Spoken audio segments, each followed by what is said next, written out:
Uy, walang box na dumating. And yes, if you're a big fan ng Oppo and mahilig ka sa mga camera performance ng Oppo, this is the best that Oppo can offer for 2026. And this is the Oppo Find X9 Ultra. Meron siya dalawang variant. There's a global and there's a China, but basically it's exactly the same, except of course yung sa kanyang UI. But we're not going to dwell into that. Pag-uusapan natin more of kanyang performance, lalo na sa kanyang camera. So stay tuned.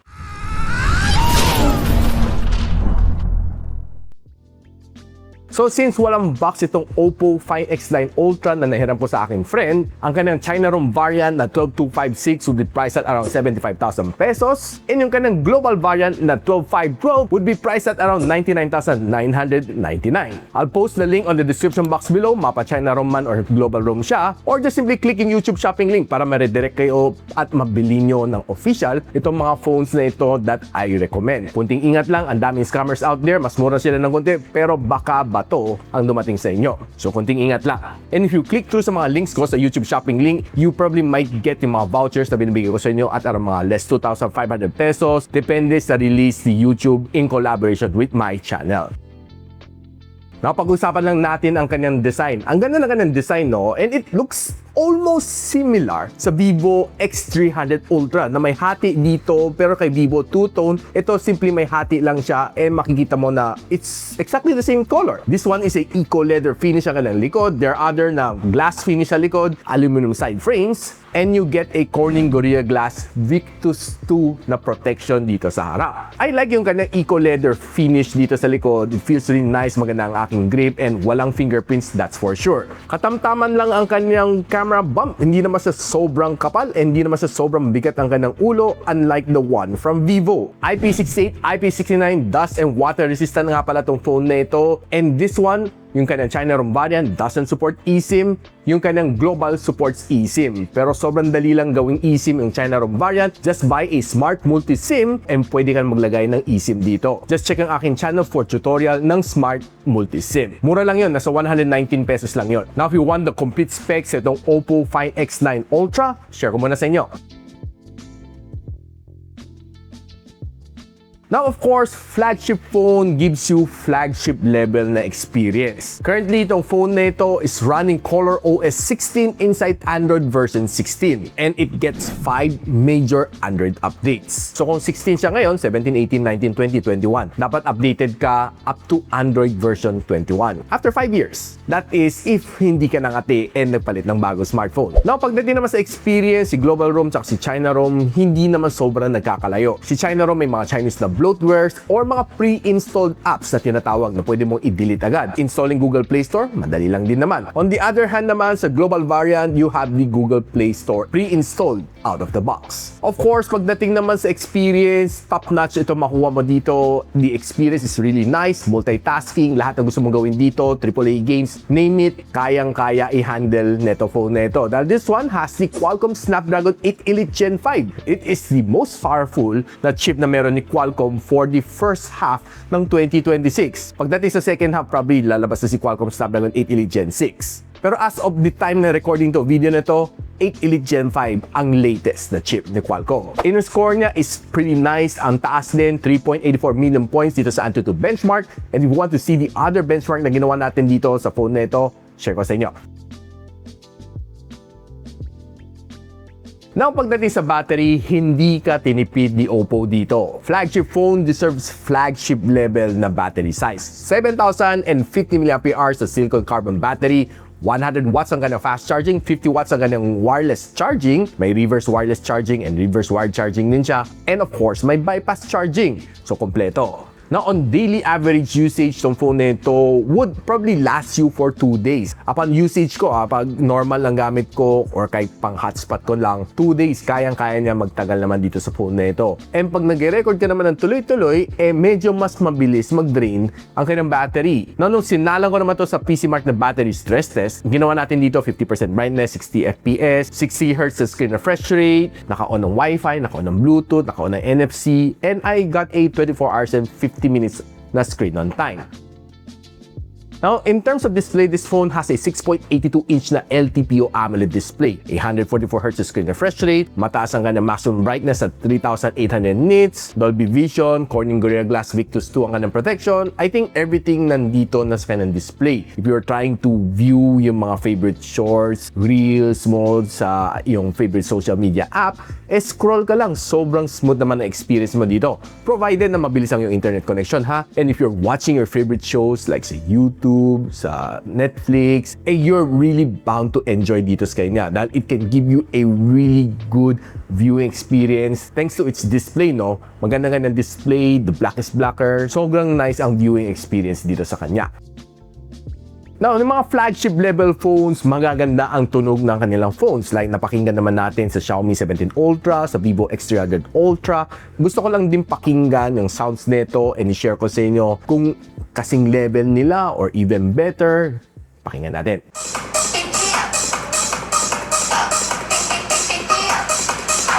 Now, pagdating naman sa kanyang sound, this is definitely a flagship level na audio. Marinig mo yung kanyang bass, pag tumutugtog, ang ganda guys, feel mo talaga yung beat niya. So sounds, check. Now, in terms naman sa gaming, hindi naman natin pwede paglagpasin tong phone na ito kasi Snapdragon 8 Elite Gen 5, talagang kailangan mo laruan ng games to. Mga AAA games ang lalaro natin. And I was able to play Call of Duty Mobile, PUBG, Wuthering Waves, and Genshin Impact. Now, pagdating sa mga non-AAA games like Call of Duty Mobile, talagang you'll be getting a really good experience. Nakahit naman tayo ng 144 FPS, quite constant naman siya habang naglalaro ko, kaya medyo grabe na yung barilan, no? Pero nasa 140 to 144 talagang laro niya. Hindi naman siya mainit and I was able to hit the most 36 degrees Celsius and the graphics is quite good. Smooth naman siya, wala kang mafe-feel na frame drops and it's probably one of the best experience naman pagdating sa Call of Duty Mobile. We are playing PUBG, 120 FPS ma-achieve mo naman dito sa kanya. Expect mo na magandang yung touch response dito, goods yung kanyang sounds, and after an hour of gameplay, 37 degrees Celsius. So maganda ang kanyang thermals. Pagdating sa Genshin Impact, 120 FPS ang naabot natin. And there are times naman na pag nagka-clash ako, buwababa siya ng mga nasa 110, pero not too much naman. Hindi ko naman masyado napapansin ng frame drops dito sa kanya, pero yun ang pinaka-lowest na na-achieve na 110. And overall, yung gameplay was really nice. Kahit mag-clash, medyo marami na yung kalaban sa battlefield, hindi mo naman mafe-feel na na-delay yung kanyang gameplay. If ever man nag-delay, siguro might be cause ng network, pero overall, if you're playing sa Wi-Fi, wala ka naman magiging problema. If you're playing sa mobile data, if you're playing naman sa data, probably you might get some delays. Though after an hour of gameplay, hindi naman siya sobrang init at just 38 degrees Celsius. That is based sa aking experience nang walang aircon. Pagdating naman sa Wuthering Waves, 60 FPS na achieve naman natin dito sa kanya. Touch response is good. Sounds is quite good and solid. Wala kang maging problema dito sa game na ito. And all throughout the game, quite consistent naman siya at around nasa 57 to 60 FPS based sa kanyang FPS counter. Overall, happy ako sa kanyang gameplay and solid ang kanyang graphics. Wala kang ma-encounter naman problem dito sa kanya kasi 8 Elite Gen 5, expected naman talaga magdi-deliver to. There are times nag-spike yung kanyang temperature to 40 pero most of the time napansin ko sa aking thermometer, it's around nasa 38 degrees Celsius.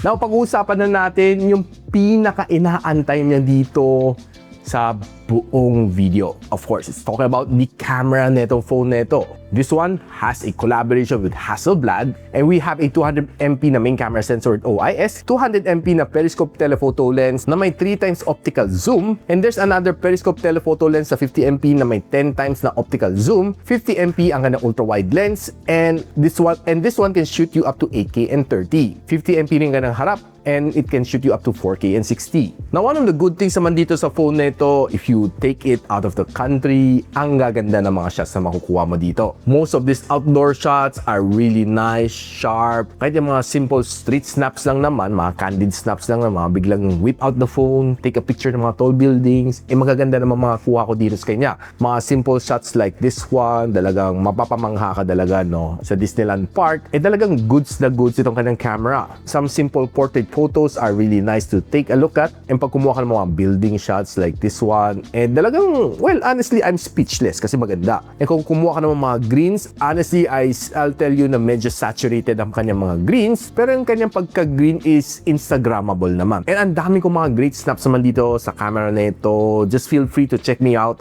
sa aking Facebook page. Doon ako magpo-post of more photos from this camera kasi hindi ko kaya isiksik lahat dito sa channel ko. Now, one of the good thing naman dito sa kanya is maganda yung kanyang ultra-wide lens. And take a look at this one, and I can zoom it all the way up to 120 times zoom. Just look at the details dito sa photo dito. Kitang-kita mo, no? Parang hindi nagkakalayo sa optical zoom. But honestly, this is a digitally zoom, digitally enhanced na photo. Pero still goods. Now, if you go indoor, low light, food photography, you'll be able to capture some really nice snap dito sa kanya. Dahil itong kanyang camera can give you some really nice na food photos. And itong photo ng Cinderella and ni Prince Charming, probably one of the best na na-captured ko on this camera. Pagdating sa madilim, kanyang camera can still perform. Kahit dalagang totally madilim na siya, ini-enhance niya yung kanyang brightness to give you a better photo, better output dito sa kanyang camera. Kahit night photography, itong kanyang camera is definitely excellent. And I have here is some snaps from Zhang Yingfei, aka Linda Walker. Gamit ko dito is 6 times zoom,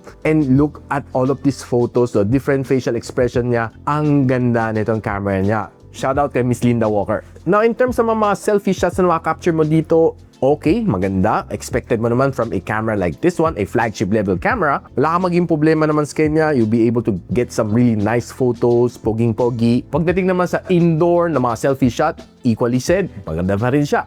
And kay mga group selfies, okay, panalo rin itong kanyang camera. Shoutout ka pala kay Boss R ng Breed Motovlog. Here's a quick video sa kanyang front-facing camera.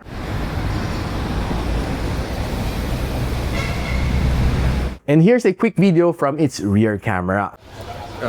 4K, 60 FPS, na video recording, very sharp. Ito naman isang video para makita mo yung kanyang zooming capability.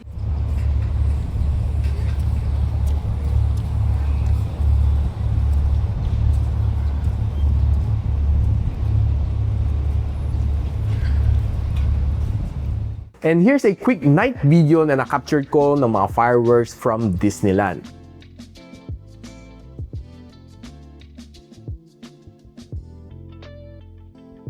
So guys, ano masasabi natin dito sa Oppo Find X9 Ultra? Probably I would say, now if you compare it side by side with si Vivo X300 Ultra, si Xiaomi 17 Ultra, hindi masyado nagkakalayo ang kanilang performance. Ang edge talaga ni Oppo is pagdating sa portrait, mas lamang talaga to phone na ito. But if you're trying to go for more balance, go for Xiaomi 17 Ultra. But if you're going for mga zooming capabilities, go for Vivo X300 Ultra. Overall, tong phone na ito, I would say for 75k na China ROM, solid to phone na ito. If you're looking for a flagship with great cameras, kaya mo perform sa gaming, having a really good battery, and aesthetically wise maganda, I think this is definitely a candidate to be one of my flagship camera for 2026. Kaya guys, what do you think about the Oppo Find X9 Ultra? Let me know in the comments kung sino mas gusto mo, si Oppo Find X9 Ultra, si Vivo X300 Ultra, or si Xiaomi 17 Ultra. So guys, if you find this video helpful and interesting, share this video sa mga friends ng camera, mga flagship level cameras. And of course, kung gusto nyo malaman kung saan pwede mabili itong phone na ito, I'll pop the link on the description